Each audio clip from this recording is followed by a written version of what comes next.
Allez, cette question à présent. Comment payer moins d'impôts cette année, en 2021? Réponse avec Christian Fontaine pour le magazine Le Revenu. Bonjour Christian. Bonjour David. Tous mes vœux, bonne année. Merci à vous aussi. Bon, j'imagine qu'il faut tenir compte évidemment pour ces impôts cette année des nouveautés fiscales, évidemment pour les particuliers bien sûr. Bien sûr. Alors les nouveautés fiscales pour les particuliers, c'est comme chaque année, c'est dans la loi de finances, la loi de finances pour 2021 en l'occasion.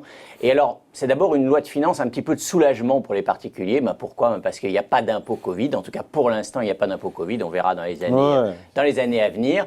C'est une loi de finances avec, pour l'essentiel, des mesures d'accompagnement pour atténuer un peu les effets économiques de la crise sanitaire. Beaucoup de mesures d'accompagnement pour les entreprises, pour, je dirais, les particuliers les plus modestes. Mais pour les épargnants, pour le contribuable, il y a aussi quelques aménagements et ils vont plutôt dans le bon sens. C'est-à-dire? Alors, il y a des petites têtes d'épingle et puis ensuite, on verra vraiment les aménagements, les nouveautés qui concernent le plus de monde. Les petites têtes d'épingle, c'est le dispositif Pinel. Vous savez, il est prolongé. Il devait s'arrêter, il est prolongé jusqu'en 2024. Prolongé, raboté un peu aussi. Prolongé, raboté un peu, mais pas tout de suite. On en peut encore en profiter cette année au taux le plus important. Et puis qui est de combien? 15, 18, je ne sais plus. Alors, de mémoire, ce qui est le plus important, c'est qu'il faut savoir que pour un particulier qui investit en Pinel, c'est plusieurs milliers d'euros d'économie d'impôt pendant 6, 9 ou 12 ans. Bon. Donc ça c'est le premier point, donc le Pinel est prolongé. Le deuxième point, ça concerne aussi la défiscalisation. Alors c'est un peu jargonneux, mais c'est ce qu'on appelle le dispositif Madelin, IR-PME. On était à 18% de réduction pour les indépendants. C'est pour peu ou prou, oui, mais tous les particuliers quand même peuvent en profiter, qui investissent dans des entreprises non cotées. Ouais. Mais il faut être travailleur non salarié. Non, pas forcément. Non. C'est accessible à tout le monde. Alors, à ne pas confondre avec le contrat Madelin, qui est encore autre chose. Je pense le dispositif Madelin. Quelle différence? D'un côté, vous avez un dispositif qui vous permet de payer moins d'impôts, heureusement, qui vous fait grâce aux revenus. Un dispositif qui permet à tous les Français de payer moins d'impôts. De l'autre côté, vous avez un dispositif d'épargne retraite qui permet de payer moins d'impôts, mais vous avez raison, qui aujourd'hui, on ne peut plus ouvrir ce type de contrat, mais c'était un dispositif qui était réservé aux indépendants. Et donc, alors, on prend le fil.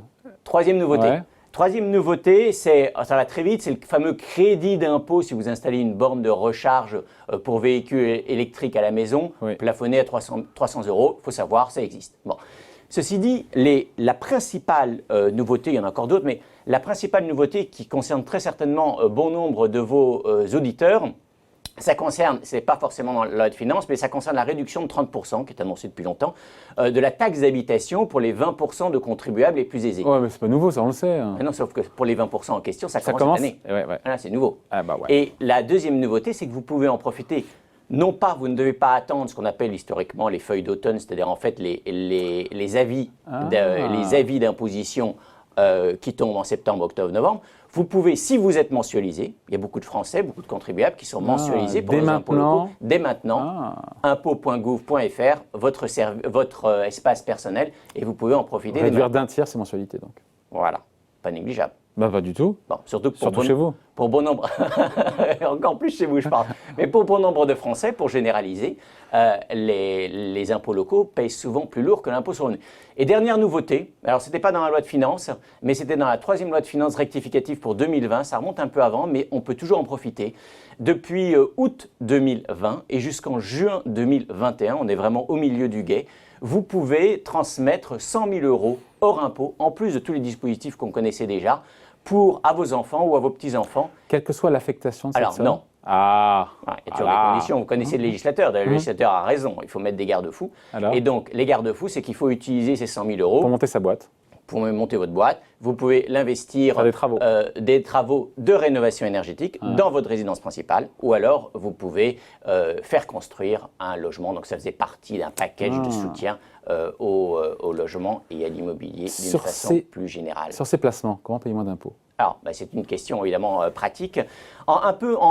Aujourd'hui, en fait, c'est une période très particulière dans le quinquennat, c'est un temps de pause fiscale. Vous voyez, il y a des petits aménagements. On n'en est plus à l'époque des grands ajustements où vous vous souvenez au début, la flat tax. Bon, alors, ces impôts. Sur ces placements, comment payer moins d'impôts? D'abord, vous pouvez privilégier les livrets défiscalisés, livrets A et LDDS, où la plupart de vos auditeurs en ont déjà fait le plein. Ça, c'est le premier point. Deuxièmement, d'une façon générale, sur le plan strictement fiscal, il faut privilégier les placements financiers par rapport aux placements immobiliers. Les placements immobiliers, lorsque vous louez un bien, lorsque vous êtes propriétaire bailleur, vous louez un petit studio. C'est fiscalisé. Les loyers encaissés sont fiscalisés mais à un taux très élevé, puisqu'en fait, ils sont Prélèvements fiscalisés. sociaux. Votre prélèvement social du CA2 plus votre taux marginal d'imposition. Ouais. Je vous la fais court, si vous êtes cadre, c'est 58%, ça plus de 58%, 58,2 exactement, qui tombent dans les poches de l'administration fiscale et des organismes sociaux. Alors que si vous investissez dans les placements financiers, au sens large, PEA, assurance vie, bourse, etc., on tombe dans le meilleur des cas à 17,2. Donc en gros, c'est quand même rapport de 1 à 3 entre la taxation des produits financiers et la taxation des produits d'épargne. Alors maintenant, au sein de cette famille des placements financiers, qui est très large, hein, ça va des livrets à l'épargne logement, à la bourse, à l'assurance vie, etc. Que privilégier pour réduire vos impôts sur vos gains? Ce qu'il faut privilégier, c'est ce qu'on appelle, un tout petit peu de technique, et on va expliquer des enveloppes de capitalisation. En gros, il faut mieux privilégier le PEA que le compte titre, et il faut mieux privilégier l'assurance vie ou l'épargne salariale. Alors, qu'est-ce que ça veut dire une enveloppe de capitalisation? Ça veut dire que à Tant chaque qu'on fois, touche pas à son argent, c'est pas fiscalisé. voilà, c'est ça, c'est bien résumé. bien résumé, Mais en détaillant quand même un tout petit peu, en explicitant encore un tout petit peu dans les détails. Ça veut dire que vous pouvez réaliser autant d'opérations que vous voulez, d'achat ou de vente de titres, d'achat ou de vente de parts de fonds, sans pour autant faire tourner le compteur fiscal. Lorsque vous achetez une action, votre action préférée sur un compte titre, dès que vous vendez, si vous vendez en plus-value, vous allez passer par la case impôt. Tandis que lorsque vous vendez une action, même sur laquelle vous avez gagné dans le cadre d'un PEA, vous ne payerez pas d'impôt tant que vous n'aurez pas effectué un retrait de cette enveloppe fiscale. Retirer les sous. Retirer des sous, allez on y va, retirer des sous, pour une expression populaire. Et donc, l'avantage de l'enveloppe de capitalisation, c'est que pendant tout ce temps-là où vous ne payez pas vos impôts, cet argent reste placé. Ça, c'est le premier point. Et le deuxième point, PEA, assurance vie, PEE, sont des enveloppes de capi où le taux d'imposition est limité à 17,2 contre 30% cas classique pour l'ensemble des placements. Bon, ça c'est pour les placements. Quand on paye moins d'impôts sur ses revenus d'activité, il y a des choses à faire? Non seulement il y a des choses à faire, mais c'est souvent la question que se posent les... On met quoi de neuf sous le soleil? C'est ça la question. Alors, quoi de neuf sur le soleil? Pinel, prolongé, on peut en profiter. Attention, le Pinel, on commence à défiscaliser, à payer moins d'impôts, pas le jour où on fait son chèque au promoteur, le jour où le promoteur vous livre le bien. C'est pas du tout pareil. Entre les deux, il peut y avoir 1, 2, 3 ans. Ouais. Bon, premier point. Donc, deuxième point, qu'est-ce qu'on peut faire aujourd'hui, en janvier, pour réduire ses impôts presque dès demain? Vous avez la défiscalisation immobilière, non, il y a un delta, il y a du temps. Et puis, vous avez la défiscalisation plutôt épargne retraite. Le fameux PER, nouveau. Alors, vous allez me dire, c'est nouveau, ça date de la loi Pacte. Oui. Mais c'est quand même nouveau. C'est récent. C'est récent. Et c'est d'autant plus récent que les premiers produits sont apparus il y a un peu plus d'1 an, et le temps que toutes les banques, les assureurs, donc alors les courtiers proposent leurs produits, finalement, ce n'est qu'aujourd'hui que les gondoles sont pleines. Et on défiscalise avec le PER? Alors, on défiscalise avec le PER. Mais il faut bien comprendre le mécanisme. Ouais. Donc, c'est un placement que vous alimentez pour votre retraite. Ouais. Ce n'est pas une réduction d'impôt. C'est une déduction fiscale. Alors, la nuance, c'est que lorsque vous mettez 1 000 € sur un placement d'épargne retraite, vous ne réduisez pas vos impôts de 1 000 €. C'est dommage, ça aurait été intéressant, tout le monde aurait bien voulu, mais vous réduisez vos impôts de 1 000 € multipliés par votre taux marginal d'imposition. Voilà. Bon, je vous la fais court. Donc, si c'est 40%, si vous êtes à 40%, 400 €. 1 000 €, 400 €, vous êtes. Mais souvent, on verse plutôt. C'est calculé. Souvent, on verse peut-être plutôt 10 000 €. Et là, ça fait 4 000 €, ça devient beaucoup plus significatif. Ouais. Voilà. Donc, c'est un bon levier fiscal. Alors, attention tout de même, c'est quand même pas le produit miracle, parce que le produit miracle, de toute façon, le placement miracle, ça n'existe pas, ça se saurait. Donc, pourquoi c'est pas le placement miracle? Parce que vous avez un avantage fiscal à l'entrée, mais peu ou prou, le législateur vous reprend à la sortie, sachant que le placement est taxé. Vous ne savez pas. Si vous avez 50, 50, c'est un placement retraite. C'est un placement retraite, ça peut être dans 30 ans. C'est un placement tunnel, donc ça veut dire effectivement, vous ne pouvez pas récupérer votre argent avant peu ou prou la retraite, sauf quelques cas de déblocage anticipé. Donc, vous payez vos impôts demain. Alors, donc c'est une espèce de décalage. C'est une espèce, l'État vous fait une espèce d'avance de trésorerie en quelque sorte. Alors comment vraiment pleinement en profiter? L'idéal c'est d'être très imposé aujourd'hui. Plus vous êtes imposé, plus votre taux marginal d'imposition est élevé, plus vous allez réduire vos impôts. L'idéal aussi c'est que vous anticipiez une baisse de votre imposition à la retraite. Ce n'est pas toujours le cas, mais ça peut être le cas. Voilà. Donc ça c'est un peu les deux conditions à remplir, sachant bien sûr qu'il ne faut pas avoir besoin de son argent.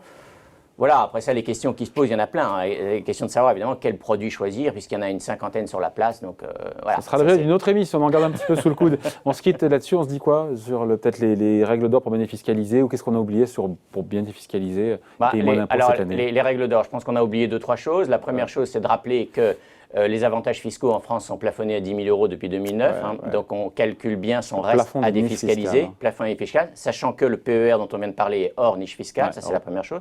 La deuxième chose, c'est que la somme que vous aurez à décaisser donc alors, pour investir dans ce placement à gomme fiscale sera toujours supérieure au montant de votre économie d'impôt. Ouais. Pas l'oublier. Bah, ouais. Troisième élément, forcément, lorsque vous poussez la porte d'un professionnel de l'épargne, il sait très bien que vous venez le voir pour, on va dire, deux raisons. Soit parce que vous anticipez ou vous espérez un taux de rendement important pour votre épargne, soit parce que, et donc du coup, pour payer moins d'impôts, donc du coup, il vous attend. Et donc, du coup, il faut faire attention que le produit financier qu'il vous propose n'est pas trop chargé en frais, selon l'expression ad hoc, ou alors qu'il ne vous propose pas un produit à un prix de revient, à un prix trop élevé. Et pour terminer, peut-être une petite touche d'optimisme dans ce monde aujourd'hui, une petite touche d'optimisme. C'est vrai que les réductions, les déductions fiscales, il y a un certain nombre de niches qui ont disparu ou qui ont été plus encadrées ces dernières années, mais il reste, je dirais, de nombreuses réductions, déductions, abattements, exonérations dont vous pouvez profiter. Le Code général des impôts, c'est 3000 pages. Donc, en 2021, intéressez-vous à vos impôts et vous payerez moins que votre voisin. Voilà, on aime bien regarder ce qui se passe chez le voisin. La couverture cette semaine du revenu. Spéculer sur les devises, wow, c'est compliqué. Je ne sais plus qui disait, je crois que c'était Alan Greenspan qui disait que c'était très compliqué, même pour une banque centrale, d'imaginer, de prévoir l'évolution du dollar. C'est très compliqué, je vous l'accorde. C'est très suivi, ça répond à un besoin. Regardez sur les réseaux sociaux, donc il y a des communautés de day traders, donc la communauté de jeunes qui s'intéressent aux outils spéculatifs. Et puis, bien sûr, l'époque, je dirais la période est aussi à l'assurance vie en euros, les taux de rendement des contrats d'assurance vie, que faire de son assurance vie en euros? C'est aussi une des questions que vous pouvez vous poser, qu'il faut se poser en 2021. À lire donc ce week-end tranquillement dans le revenu. Merci beaucoup, Christian. Merci à vous. Bonne journée, bye.